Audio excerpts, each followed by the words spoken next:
क्या आपका वोट अब आपका है? अब मशीन को वोट देते हैं, मशीन को किसको जिताना है वो तय करेगा। तो आरएसएस बीजेपी की विचारधारा है वो नफरत फैलाने वाली और आपस में द्वेष पैदा करने वाली है कि हमारे संविधान को बदला जा रहा है। जाति जनगणना सबसे ज्यादा महत्वपूर्ण है। ये मनुवादी लोग, ये ब्राह्मणवादी लोग, ये उस जाति जनगणना को मना कर रहे हैं।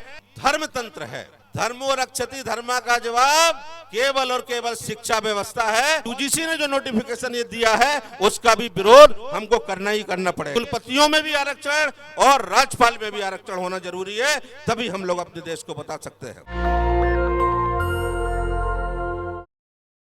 किसी भी देश के विकास में दो चीजें बहुत महत्वपूर्ण होती है। एक होती है सत्ता और दूसरा होता है सिस्टम, जिसको हम व्यवस्था कहते हैं। दोस्तों, हमारी विचारधारा इतनी ज्यादा प्रभावी है, जो समानतावादी है, और उनकी विचारधारा जो आरएसएस बीजेपी की विचारधारा है वो नफरत फैलाने वाली और आपस में द्वेष पैदा करने वाली है। मतलब कौन बड़ा कौन छोटा। तो जो समीक्षा के बाद बात निकल के आती है वो आती है कि इस देश में सत्ताएं तो हमको मिल गई, कहीं ना कहीं हम लोग को सत्ता मिली, लेकिन वो बात महत्वपूर्ण ज्यादा नहीं हुई, क्योंकि हम व्यवस्था परिवर्तन या सिस्टम में पार्टिसिपेशन जो हमारा है वो नहीं हो पाया। इसलिए शायद सामाजिक रूप से जो एकता होनी चाहिए थी वो नहीं हो पाई और हम राजनीतिक सत्ताओं से भी धीरे धीरे दूर हो गए। और जिसका परिणाम आज ये है कि हमारे संविधान को बदला जा रहा है, डंके की चोट पे बदला जा रहा है। इसकी घोषणा नहीं होगी, ये बात सही है, प्रोफेसर रतनलाल बालवाकर, घोषणा नहीं होती किसी चीज की, लेकिन उनके क्रियान्वयन को देखिए। तो दोस्तों, साथियों, सिस्टम में प्रतिनिधित्व कैसे मिले?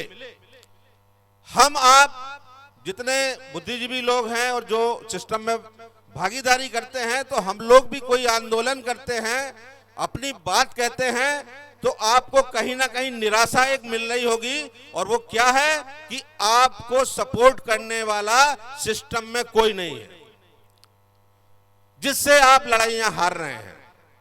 चाहे वो न्यायालय हो, सुप्रीम कोर्ट हो, हाई कोर्ट हो, विश्वविद्यालय हो, कुलपति हो, कोई भी सचिवालय हो, कोई भी ऐसी जगह जो आपके आंदोलन को, आपकी विचारकी को, आपके हक और अधिकार को सुरक्षित रखे, उसके लिए सिस्टम में हमारे लोग नहीं हैं। इसलिए हमारे लोगों की भागीदारी के लिए जाति जनगणना सबसे ज्यादा महत्वपूर्ण है। इसलिए थोड़ा सा फोकस शिफ्ट करना पड़ेगा। सत्ता भी जरूरी है, उस व्यवस्था में भागीदारी की लड़ाई भी जरूरी है, और व्यवस्था में भागीदारी की लड़ाई का सबसे और महत्वपूर्ण जो आधार है वो है जातिगत जनगणना।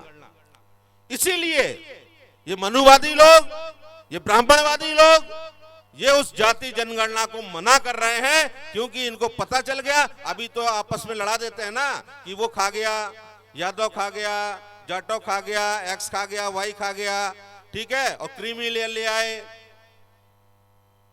और वो क्या कहते हैं, जो उसका वर्गीकरण है एससी एसटी में लागू कर दिया कि आपस में इनको लड़ा दो। और बहुत से हमारे साथी इस वर्गीकरण का समर्थन करते हुए भी दिखे, जो शायद उचित नहीं है, शायद नहीं, जो 100% उचित नहीं है, क्योंकि जो थोड़ा बहुत भी प्रतिनिधित्व हमको मिला था उस सिस्टम में, वो भी खत्म हो जाएगा। ये लोग इतने हैं। दूसरी बात एक और आपको देखने को मिलती होगी अलग अलग सभाओं में कि कांग्रेस या XYZ पार्टी ने क्या कर दिया, इमरजेंसी का दौर याद दिलाते हैं आपको, और हम लोग अपने दलित पक्षों के आज की बात करते हैं, सामाजिक न्याय की बात करते हैं। तो साथियों, इमरजेंसी में यदि उसका अवलोकन एक बार करें तो प्रोफेसर रतनलाल साहब के आप लोग वीडियो देखे होंगे, उन्होंने बहुत अच्छी बात पे बात कह दी है, स्पष्ट कह दी है। क्योंकि मैं भी उसी बौद्धिक वर्ग से आता हूं, तो निश्चित रूप से बात सही है कि दलितों को, विशेषकर मैं एससी की बात कर रहा हूं, SC ST की, और ओबीसी भी उसमें शामिल है कहीं ना कहीं, लेकिन उसी समय सबसे ज्यादा नौकरियां जो दी गई, सबसे ज्यादा सरकारीकरण हुए, जो वो और जितने भी पब्लिक सेक्टर बने, जिसको सार्वजनिक संस्थान बोलते हैं, जहां पे हमको आरक्षण का लाभ मिला, वो इमरजेंसी का एक दौर था जिसमें मिला। तो हम लोग, मैं खासतौर से इमरजेंसी को अपने लिए निगेटिव नहीं समझता हूं, एक हिसाब से दलितों के लिए उसको स्वर्ण काल मानता हूं। आज का समय जो है, आज का समय जिसको हम कहें कि धर्मतंत्र है, एक बात देखिए, मैंने आज सुबह सुबह ही हिंदू कॉलेज में भी एक चीज देखा और सर को तुरंत टोका कि ये क्या है, और वो हर जगह हो रहा है, हर संस्था में। बड़ी रोचक बात है, वहां पे बड़ा बड़ा अक्षरों में लिख दिया गया है, धर्मो रक्षति धर्मः। समझिए इस साजिश को। और संस्थाओं में क्यों लिखा जा रहा है धर्मो रक्षति? जो धर्म की रक्षा करता है, धर्म उसकी रक्षा करता है। तो साथियों, धर्मो रक्षति धर्मा से हमारी मुक्ति नहीं होगी, ध्यान रखिए। इसका जवाब, धर्मो रक्षति धर्मा का जवाब केवल और केवल शिक्षा व्यवस्था है कि शिक्षा हमको कैसे मिले, जो बाबा साहब ने बहुत पहले बोल दिया, हमारे बहुसंख्यकों ने बहुत पहले बोल दिया, हमारे जो विचारक है उन्होंने शिक्षा के महत्व को बता दिया कि क्या है। तो हम लोगों को नौकरी और वैज्ञानिक सोच के लिए जब संस्थाएं बनी थी, वहां पे जब इतना ज्यादा डिरेल हो रहा है, तो क्या होगा इस देश का? जब उच्च शिक्षा से लेके हर जगह ये है, और जिस तरह उन उच्च शिक्षाओं की स्थिति में हम, क्योंकि उसी वर्ग से आते हैं, तो आपके बीच जरूर कहेंगे।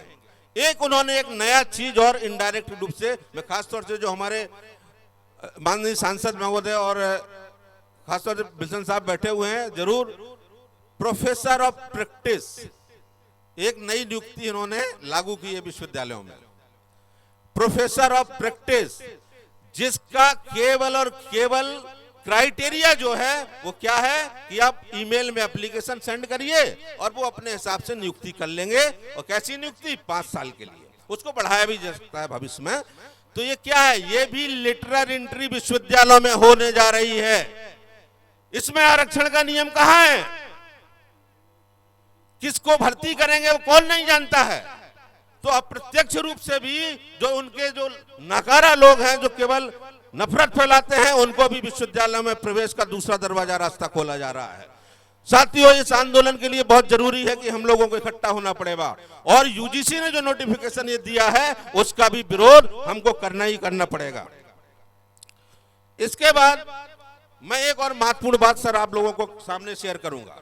जब मैं सिस्टम की बात करता हूं, तो खासतौर से जब आरक्षण की व्यवस्था आई, तो उसमें एकल पदों को खासतौर से इस आरक्षित श्रेणी से बाहर रखा गया और कहा गया कि जैसे राज्यपाल, विश्वविद्यालयों के कुलपति, न्यायालयों की बात, तो वहां पे आरक्षण लागू नहीं होगा।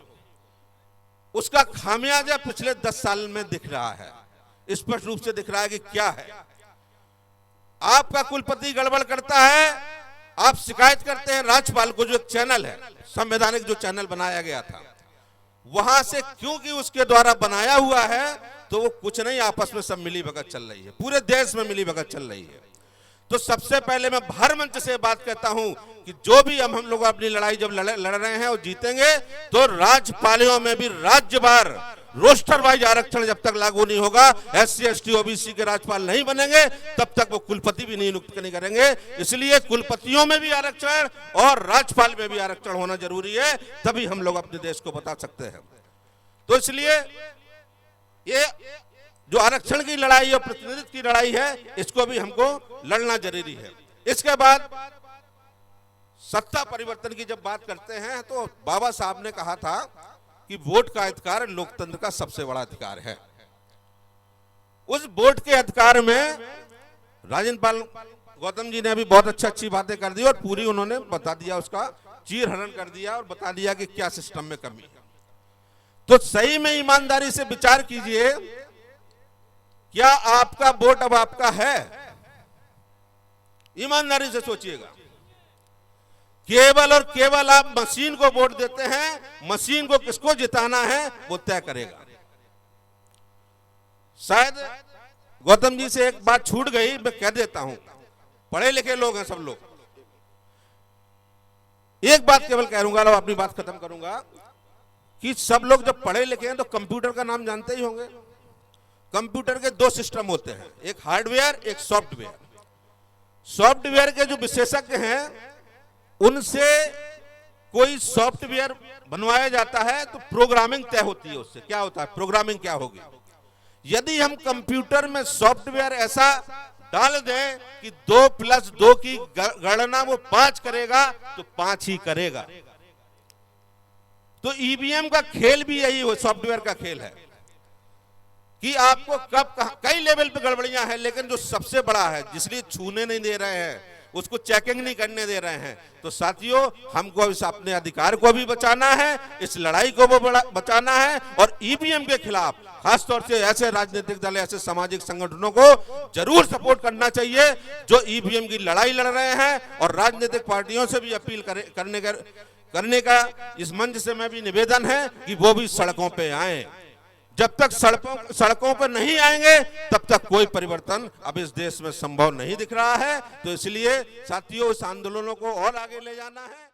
नेशनल दस्तक की आपसे गुजारिश है कि अगर इसको बचाना चाहते हैं तो नेशनल दस्तक को सब्सक्राइब करने के लिए रेड कलर के सब्सक्राइब बटन को दबाएं, फिर बेल आइकन की घंटी दबाएं। नेशनल दस्तक को बचाने के लिए बहुत जरूरी है कि हर खबर को शेयर करें, लाइक करें, कमेंट जरूर करें।